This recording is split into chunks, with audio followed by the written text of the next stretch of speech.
All right, welcome back to RSL Rooster. Today we're going to be talking about the RSL versus LA Galaxy game that happened on Saturday. Unfortunately, we lost 3-0, and today is not going to be a happy video. Today's a sad video because for the first time of the three games that I've covered, unfortunately, we got to talk about some stuff.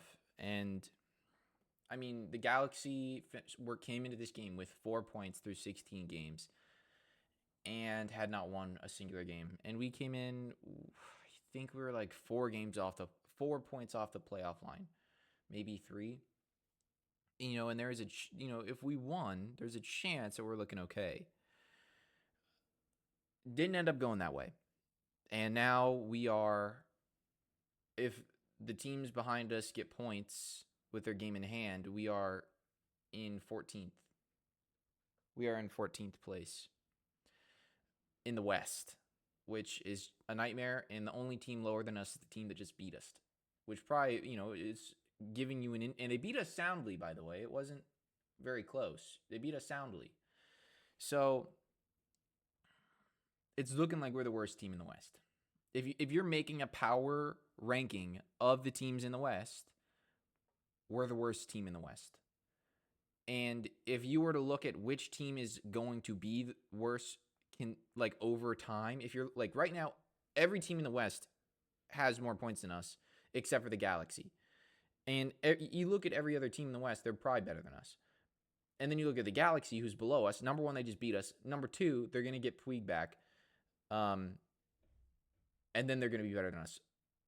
As of right now, we have no reinforcements coming. So, I mean, we might be looking at the spoon, guys. We might be looking at the spoon. And because of that, it just, it's time to talk. And I think the main concerns and the frustrations that people have is not with obviously the players, or not the main one. I'll say the main one. The main one is with the people that are making the signings. I'm not as mad at the players. They're executing honestly okay.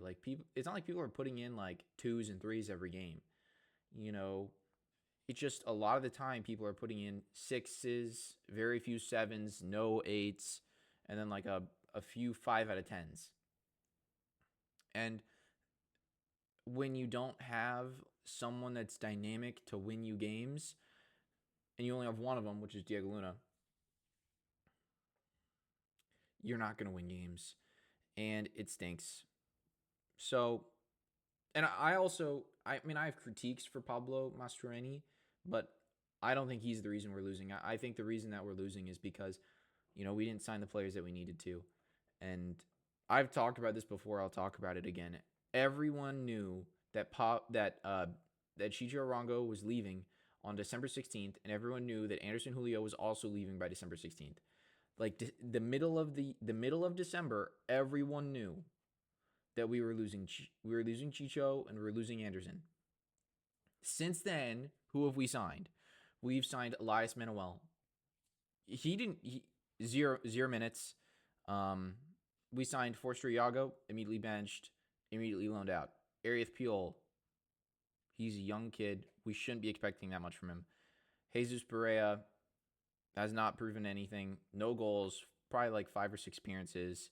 Got his first goal for our semi-pro team yesterday, and then missed the penalty in penalty kicks that would have given them an extra point. And then obviously Willie Agada has shown very, very little. So from those 5 first team signings, we have a grand total of three goals after 20 games.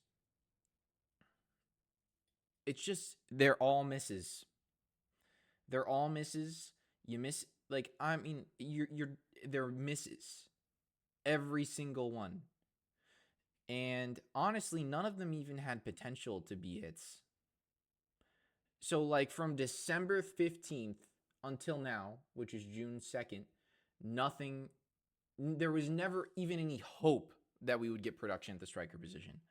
If you're being a realist. If you're being real, there was never any hope with our signings that we would get real production at the striker position. It's just cope. And That sucks for us because now we might be going for the spoon.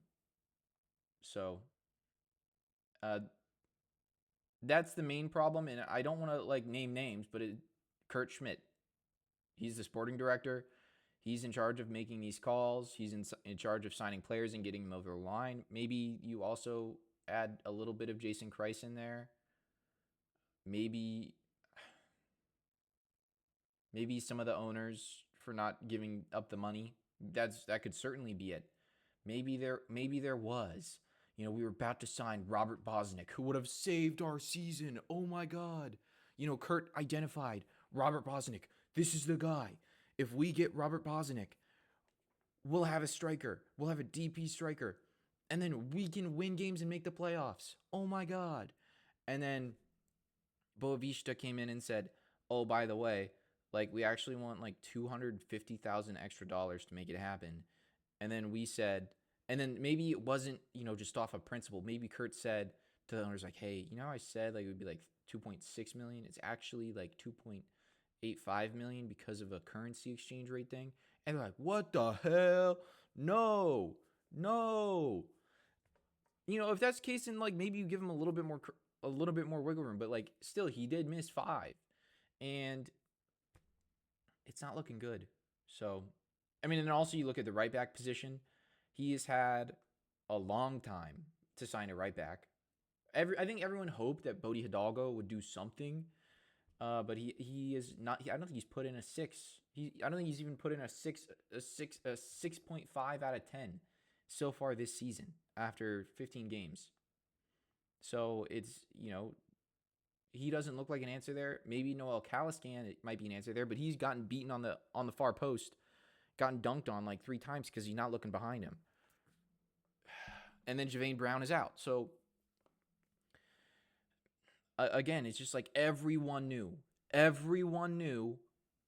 on January 16th that we needed to sign a striker. Everyone knew it. Like, and then still here we are 6 months later, 5 strikers later, and it's like we're not stupid. We didn't actually think that Willie Agata would have been the guy. We didn't actually think Arieth Peel would have been the guy. So like, where is he? What have you been doing? Like, were you just like, oh, maybe we'll sign 5. Maybe we'll sign 5 strikers, and the fans will be like, oh my God, wow, 5 strikers combined might be one Chicho Arango. Whoa! But like, I don't think that fooled anyone for a second. So it's just a bit of a disaster. That's what's happening now. I still think if we can stay close, if we can stay within 10 points, and then with 10 games to go, you know, the transfer window opens and we have some pre-agreements made with players and they show up on the first day and then they start playing the next 10 games, maybe we have a chance to make the playoffs. Maybe there's a chance. So, and then, I mean, even if we don't make the playoffs this year, if we sign a good striker and hopefully a good right back and, you know, maybe a backup left back, maybe we have a chance. But yeah, not looking good. If I was a sporting director, if I was a GM, I'm buying a $5 to $10 million striker. Because let's also, people make excuses. There are no excuses. We have had an extra DP spot. We've had 2 extra U22 spots because obviously, like, you can buy down our U22s. Arieth Peel, he doesn't need to be a U22. He doesn't. So like these are guys that we could buy down, but we're not. And then I don't bring up the Justin Glad not being a DP thing, but what I will say is I feel like we could have made Justin Glad a DP. Maybe we are just like, but like implicitly making him a DP, so that way we save the GAM, because if you have 2 DPs, you don't pay for their amount over the cap. Maybe, I don't know, but once again, you know, there is a chance for us to do some stuff this season. Hopefully they're thinking about it now. Hopefully they already have players identified. Hopefully they're already talking to them. It's June 2nd. They can do that. They can talk to players as of, like, they can go up to a guy in Europe and say, hey, man, do you want to join our project? They can say yes. They can go to a club and say, "Hey, we'll give you 10 million for him," and they could say yes. You could say, "Okay, we'll give you the money on the first. We'll give you, maybe I don't know if they can give them the money, but like, hey, they could say, we're gonna give you the money. Just wait until our transfer window opens, and it'll be ours, and we'll pay you a little bit extra, so that way you don't entertain offers from anybody else." So that's what I'm hoping they're doing. I think we need at least a striker and a right back, and then a backup left back. I think because we see Junka, he's not playing that well on the left side. When he gets high up, I mean, maybe he's a good like defensive left back, but on the wing, like we see his crosses and it's just not that great. So that just a little bit of a rant. I'll also say, mainly goes out to like the front office and Kurt, but I will also say, I'd say Pablo's not completely blameless. If he hasn't realized after 17 games that his team can't score goals, maybe you change up your system. Because the reality of the situation is, sorry, my cat's litter box is spinning, so I hope you can't hear that. But yeah, hopefully Pablo. I wish that Pablo would have seen like, oh man, we're not going to score goals. Should we really be playing dominating football in the midfield? You know, when like what is 60% possession in the box going to be doing if we can't score a goal? Like, I wish we could switch. I wish you would like think of. I mean, if you want my idea, I mean, you play like Brian Vera left center back, Justin Glad right center back, Philip Quinton central center back. You play a back three, put Mark Zook on the right, put Katranis on the right on the left. Those guys can both whip in crosses. They go up in the back. They go up. Midfield two, and then you put in Diego Luna, Gozo, and then somebody at striker to stretch the line, and you play on the counter. Play like play not like Minnesota United necessarily. Like Minnesota United, they play with a back five. I'm suggesting we play the back three, um, but maybe not be like when we or if we do press up, be prepared to come have guys back for the counter because the reality of the situation was we just got burned. Um, so I mean, I just try. He did try something, which is like playing with a second striker, like a shadow striker underneath with Gozo. He tried something, but like, let's be real, it's not working. So Pablo's not blameless, but I don't think he's the fault. I don't think he's a problem at all. I think you put in 15 out of 15 other. You put in the other 14 managers in the West on this team. I think I don't think we're a playoff team. So I guess that let's bring it that to the back to the Galaxy game, sort of recap time.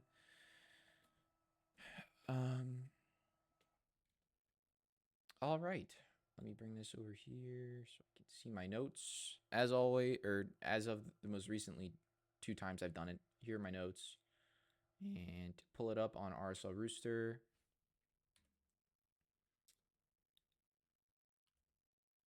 All right.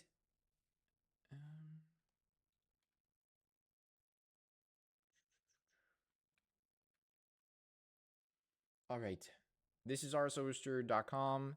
As always, you can go here after the game and submit your own player ratings. Once you press submit, you can see what other people are thinking. So for Cabral today, he got beaten twice, and I have him with 1 good save.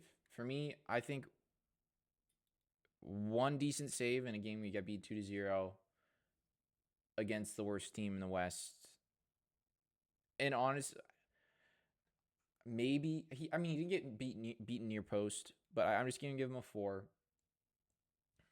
Junka, I didn't have many notes except at the 73rd minute when we had a chance to really press up in their box.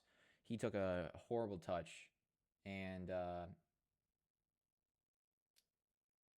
in the 45th minute, right after the first half started, he did take he had a good chance at the back post, which ended up getting blocked. So for him, I am going to give him a 5, which is one of the higher ratings for the defense today. And then for Vera, I have him actually. Brian Vera might be the player of the match, and I'm going to give him a 6. He was not at fault for either of the goals, and he made two really good line breaking passes to start to spring some counters. 61st minute, he did stop one of their counters as the last man, and he did make a really bad challenge in the 74th minute that got him yellow. And then Philip Quinton, I'm gonna give him a 4. It's probably like about a 4.5. But he got dribbled on the first goal, and then the second goal was on his side. So giving him a 4 there. Caliscan, I'm also going to give a 4. Um, both of the goals were on his side. He did have two last man defensive actions, and then I also have him with a bad miss on a long shot, and then a bad turnover in attacking position in the 86th minute. So, 4 I think is reasonable for him. I still think he's probably our best right back, which is sad. Maybe because I think he has gotten like a 7 this year. Put in like a 7 out of 10. But Ojeda, he didn't play too badly today. I'm gonna give him a 6. He had he had a good recovery right in the front of our goal in the 4th minute. He had a really good volley in the 54th. Nelson Palacio as well. Actually, you know what? I'm gonna give Ojeda a 5, and Palacio also a 5. No, they didn't do anything too bad, but the second goal was a transition goal. They got completely bypassed. And then, what I will say about Palacio is he had some really good long balls. Just on principle, I can't give him a 6 because we get beat 2-0. They didn't do anything too crazy. Maybe if they just scored a goal and we lost by 2 goals, maybe they could get a 6, but just not good enough. Diego Luna, I'm also giving Diego Luna a 6. He had a few really good moments in the 3rd minute and the 9th minute, but in the reality of the situation it's not good enough. It was not good enough. He gets a 6. The only player that I have as getting higher than a 6 is Xavier Gozo. I have 1, 2, 3, 4, 5, 6, 7 good attacking moments, but 0 goals. In the 1st minute, he won a ball in transition. In the 5th minute, he dribbled a few guys on the line, got a shot off. In the 24th minute, he got a good dribble off at the top of the box, forced a save. 29th minute, great run in behind. 43rd minute, good shot that hit the post. And then 54th minute, he forces a bad turnover from the other team. That's good. He produced a lot of chances, but just obviously not clinical enough. I'm happy for him. He's an 18-year-old. I'm giving him a 7. Hate me. Mark Zook, again, I think was his quintessential game, giving him a 5. He had a lot of the ball. He had the ball a lot. He failed to put in good crosses. Maybe I will say I have him having a really good touch in the 12th minute. And then he had that crazy long shot. Actually, I'm going to give him a 6. It's probably more of like a 5.5 for Mark Zook. But, I'll give him a 6. And then he had one good cross.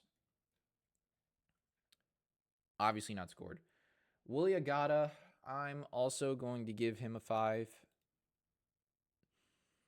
Bad game. I do have him. He got a good shot off in the 43rd minute. He won a yellow card from the Galaxy in the 54th minute, and then he won a ball at the top of the box in the 47th.